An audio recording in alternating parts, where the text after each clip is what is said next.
Hello there, Alaskans, wherever you are. Welcome to the Must Read Alaska Show, coming to you from somewhere in Alaska. This is the place where we talk about, you guessed it, Alaska, where we keep the mainstream media on their toes and where we are standing up for what's right in a world run by leftists. You can find out more by heading over to mustreadalaska.com and also checking out the Must Read Alaska YouTube channel for some really great content. But first, let's get this party started.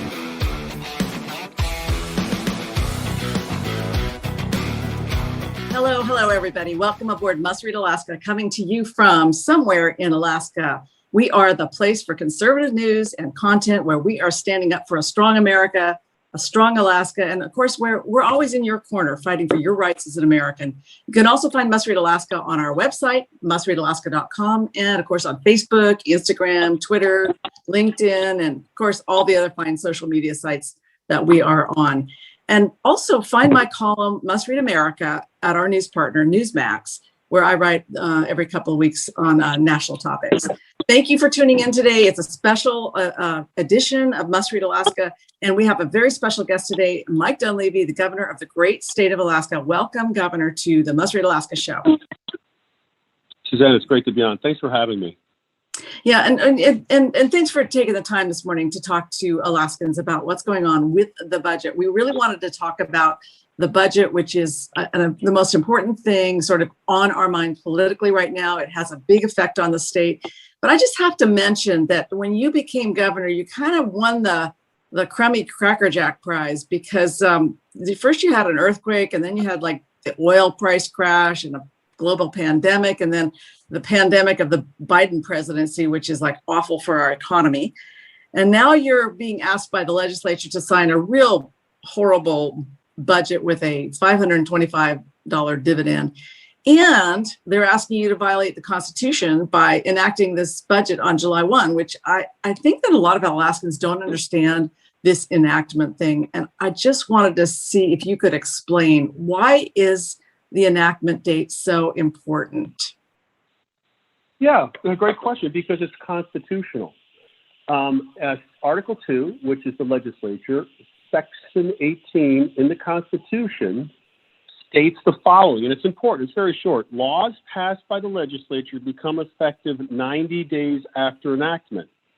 The legislature may, by concurrence of 2/3 of the membership of each house, provide for another effective date. In other words, it's automatic. Any bill that's passed does not go into effect until 90 days after the bill is enacted.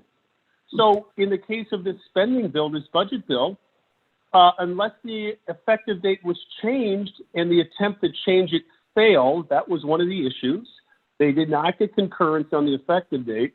So the constitutional provision, Section 18 in Article 2, is applied, which means the budget would not go into effect until mid-September. Well, what does that mean? You don't have a budget for July and August. That's an issue. And so they failed to pass a change in the effective date. Now, with that said, Suzanne, which is interesting, you got a couple of legislators that are not big fans of mine. Not the majority, but a couple that want to make political hay out of this. And they want to blame me for the effective date not being modified. It is solely the purview of the legislature. It is a constitutional section that applies only to the legislature. I can't do anything about it. I can't change it. I can't pretend it doesn't exist. The legislature is going to have to go back, work with each other, and convince each other, if they so choose, that they want to get a different effective date. If they don't do it, or they can't do it, we aren't going to have a budget that works until mid-September. So here's a question. I mean, you're the executive branch, so you don't get in there and tell them how to really do their business. You tell them what you want, and you look for allies in the legislature. But at some point, why can't they agree on an effective date? The impression that I get is that the House minority, which are the Republicans, are so deeply offended by the $525 dividend that they're just saying, no, we're not going to give you an effective date. We want to force you back to the table to talk about a reasonable permanent fund dividend, not something that's just pulled out of thin air. Okay, well, what I was told is it's just not the House minority. It is some members in the Senate minority and majority, and it's also a couple members in the House majority that feel that they were not part of the budget process, that the budget was crafted by a handful of individuals, this is what was told to me, and then imposed upon the rest of the group to vote that way. Well, a number of individuals, and let's take the minority for a moment, the Republican minority, what they've said is their position is that they were elected to represent 17,000 people for each House district, and that they can't represent their people in the budgetary process if all sides don't sit down and craft this budget together. So, I mean, keep in mind, it's not like there's just 3 or 4 Republican minority members. There's 18 minority members. That's a significant minority, and you really aren't going to get much done. And they as much said so at the beginning of the session. Everybody agreed that they were going to have to work together because the numbers were so thin. Apparently what happened is not just the minority in the House, but other members across the legislature felt that they were not part of a genuine budget building process. And so when they were asked to change the effective date, they effectively said no to those that crafted the budget. And so the solution is for them to sit down and have a discussion as to what would it take to get them to say yes. What changes in the budget? What modifications? And that process, unfortunately, ends tonight at 11:59 p.m. in this special session, but that leaves us without an effective budget. We have a budget. It just can't go into place until mid-September. So if they want to change the effective date, they got to come back. We're going to call them back on Wednesday if they don't come to agreement today, and reintroduce legislation on the budget, the effective date would be part of that when they vote on it, and things like the permanent fund dividend, et cetera. So they feel they weren't part of the process, and this is what you're seeing play out. And so basically what I'm seeing, and maybe what others are seeing, is that the conference committee that was appointed really misread the rest of the legislature. They thought, well, if we just leverage them and say, if you don't vote for this, you're going to get a $525 dividend. And they were playing chicken with it. And they've played chicken all the way up to the point where the cars are about ready to crash, because a lot of the members of the House said, no, we're going to call your bluff on this. You can't give people a $525 dividend or an $1,100 dividend just pulled out of thin air. And you can't force us to come to the table unless you genuinely come to the table with a reasonable budget and a reasonable permanent fund dividend. I have a feeling that this is all really about the permanent fund dividend ultimately. And I really can't. I'm sorry, I didn't mean to interrupt you. Go ahead. No, and I really can't blame them for wanting a reasonable discussion out of it. But I feel like the conference committee completely misread the situation. Yeah. So SJR 6 was introduced, a piece of legislation that would lead to a constitutional amendment for the people of Alaska to vote on their permanent fund and permanent fund dividend. It was hoped that this bill would get hearings. It didn't get hearings until late in the session. We called a special session to get hearings on this as well as the budget. And essentially, SJR 6 has not gotten the hearings, the scrutiny, and the discussion that many in the legislature believe it should have gotten in order to fix this issue. The other issue, as you mentioned, is the size of the PFD. There are 2 laws in the books. One is the draw from the earnings. The other is the statutory calculation of the PFD that has not been extinguished. It's very much alive. It's not a dead law, but it's been ignored the last several years. The other issue, from what I was told, and I could see, is that there were, for lack of a better expression, gimmicks or maneuvers done using different fund sources and tying the votes to the funding sources that would be there if the vote went a certain way or would not be there if a vote didn't go a certain way. So what happened was there's 3 steps in this budget process at the end of a session. One is that you vote on the budget. Both houses vote on the budget. If the budget passes, then the budget passes. The next step is the effective date. If you can change the effective date to make it immediate, then the budget passes and can be implemented July 1st. That failed. The other step that failed was the reverse sweep. The Constitution, not Mike Dunleavy, not Bob Smith, not some individual, the Constitution calls for all funds to be swept at the end of the fiscal year into the CBR, into the Constitutional Budget Reserve. And so there was the vote to not have that sweep. About 160 to 180 programs had their endowments swept because they didn't get the vote to do the reverse sweep and sweep it back out. So you've got infirmities, you've got holes in this budgetary process that are going to cause some real issues, but they can be solved. They can be solved. They come together, they sit down, all sides talk and say, what will it take for you to join us in passing a budget, passing an effective date, and passing a reverse sweep issue? That's really what it takes. This is not rocket science. This is not some chemical engineering process. They know what the numbers are. And by the way, Suzanne, the numbers, lucky for Alaska, have been spectacular this year. The permanent fund has grown by 25%, over $21 billion in 1 year. It's phenomenal. It's about $81.7 billion. Our pension obligations, which we had a gap in the billions, is basically closed.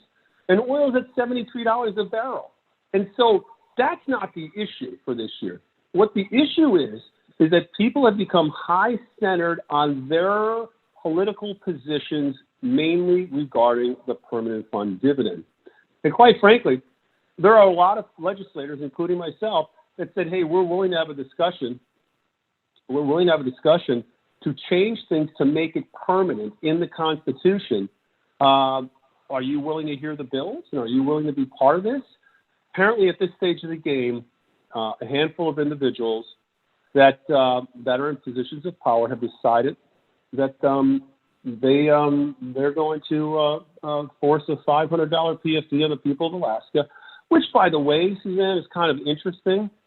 A $500 PFD, inflation-wise, would be the lowest PFD in history when the fund gained the most in history, when the fund is at $81.7 billion. And one last thing I would add.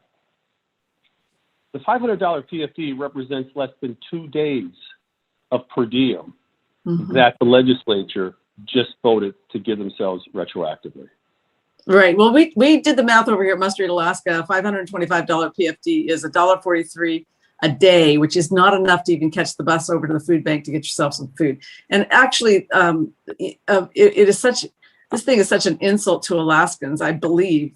We did a poll on Facebook and asked Alaskans if they thought that the governor should veto the $525 PFD. And at this point, it's sort of 550 votes to 0. Everybody believes that this should be vetoed, that it's just technically and constitutionally and morally wrong to be giving out Alaskans a mere $525 when you have $81.7 billion in the permanent fund itself, when you have $73.36 a barrel oil, when you've paid off your pension obligations, as you pointed out. Congratulations on that, by the way. And when Alaskans are really coming out of a year when they have suffered so greatly from the pandemic, and the cruise ships stopped coming, the stores got shut down, people lost jobs, and they see their they see their state workers and their federal workers as never having lost a paycheck, and they got all their leave paid, they've got their medical paid for, and the people of Alaska who aren't part of that special class take great offense at being called greedy or being called entitled just for wanting what is statutorily correct. And so I just, I know that you're part of this debate. You came into office saying we need to pay the statutory dividend. Now you're saying, you know what, quite honestly, if we can just get an agreement to let the people vote on something, we'll do a 50-50 plan. And I believe that they got a hearing in the House Judiciary, one of the committees, but no hearing at all in the Senate. Just no indication that the Senate is willing to take this up. What is it going to take for the legislature to allow the people a chance to vote on this and get this settled once and for all? Well, I think it's going to be a constitutional convention, but let me just correct something. It did get a hearing in the Senate. It was just late in the session, so I want to correct that. You forgot one other thing when you were going through your list of things that have happened to Alaska, both good and bad, the past year. The federal government has essentially done a money dump on Alaska too, to the municipalities, to our tribal governments, to the state itself, in the tune of billions. Mm-hmm. So we not only gained money in the permanent fund, we not only closed their pension obligations, oil is not only at $73 a barrel, but you had all of this ARP money and CARES Act money and CRISA money and probably another infrastructure package that's going to come our way. So what does that mean? It's hard to say that we're not going to follow the statutory PFD, or at the very least, come up with an agreement that would put this permanent fund and dividend into the Constitution when we haven't seen funding and revenue to this extent in years, if not decades. It's hard to say that. And I think it's equally difficult to then say, we're going to leave Juneau. The work isn't done, but we're going to go because, we want to go home, or we want to do this. And I understand that with folks. But we're leaving the state in a position now where there's no budget. The PFD amount, everyone admits, is pretty much ridiculous. And we have the tools, Suzanne, to fix this. But right now, those in key positions apparently don't want to fix this in a way that would bring everyone together. Now, with that said, you asked, what's it going to take? If the legislature refuses to allow the people of Alaska to vote on its constitution, they're going to take matters into their own hands. Because on the 2022 ballot, every 10 years it happens, and in 2022 it will be on the ballot, and the statement will be such as this: "Do the people of Alaska wish to convene a constitutional convention?" And they can vote yes or no. But I got a feeling, and I'm hearing more and more about this as I talk to folks, they are so totally frustrated that they are not given an opportunity to weigh on these crucial issues, that they're probably going to vote yes for a constitutional convention. That will be an interesting historical event for the state of Alaska. That's kind of a tricky thing, though, because you open up a constitutional convention and you can get all kinds of unintended consequences. It's not just the PFD. All kinds of good or bad things could actually happen. Yeah, and that's what happens. That unfortunately, you're right, and that's what happens though when people are desperate, when they feel that their voices are not being heard. That's what happens. And quite frankly, again, the framers of the Constitution put all of these provisions in the Constitution. They debated all of these provisions: the effective date, the Constitutional Convention concepts. They put them in. They passed them. They're on the books. They're active. And if the people want to employ their collective voices on this particular topic, the framers have provided an avenue to do that. And can it open up the entire Constitution? Could, yes. Could there be unintended consequences? Could, yes. So we don't have to go there if we have amendments that periodically go to the people for their review. They voted up or down. And I just think it's a prudent thing to think about as we head into 2022. Very, very interesting.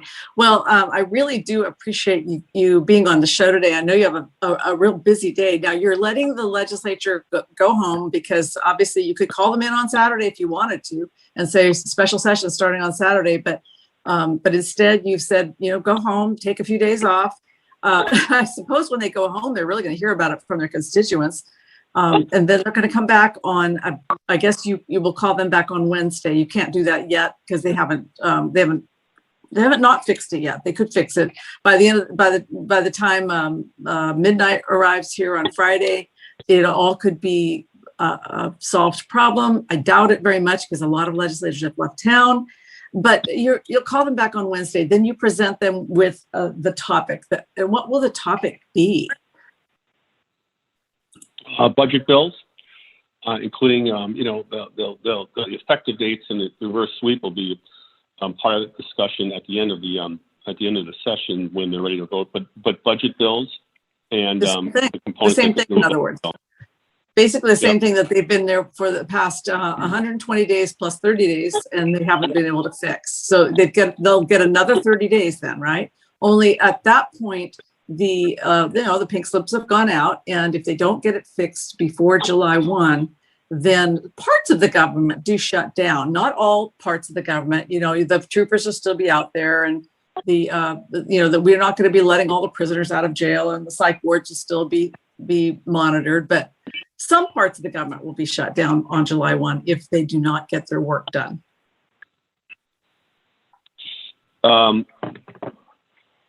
If they don't get their work done, I don't have a budget to implement.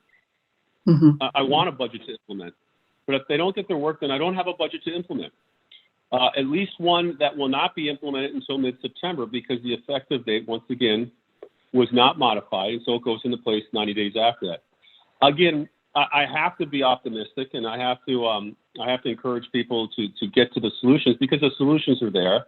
Everyone knows what the numbers are. So I'm hopeful that here, starting next week, we can get this done as quickly as possible. Very good. Well, I really appreciate having you on our show. Let's do this again sometime. And I know you've got other appointments this morning, so thank you for taking the time to be with us. Okay, thank you. Hey, everybody, before we go, and for the rest of the week, make sure to sign up for the Must Read Alaska newsletter. It goes out 3 times a week. It's got all this great content, stuff you'll find on our website at mustreadalaska.com. Also stuff you'll find that's not on the website. We have all kinds of insider news there. And I really appreciate having the governor on our show today. Scott Levesque, our producer, I want to thank you for taking the extra time this week for this extra bonus round of our podcast. And if you're a supporter of Must Read Alaska, I just appreciate you so much. It makes it all possible for us to stand up for what's right in Alaska. And so if you want to support the conservative side of the news, that donate button is on the right side at mustreadalaska.com, mustreadalaska.com. And your support allows us to stay strong, independent, and thoughtful against that big liberal activist news media that's trying to shape the narrative here in our great state. Until next week, we're signing off from somewhere in Alaska.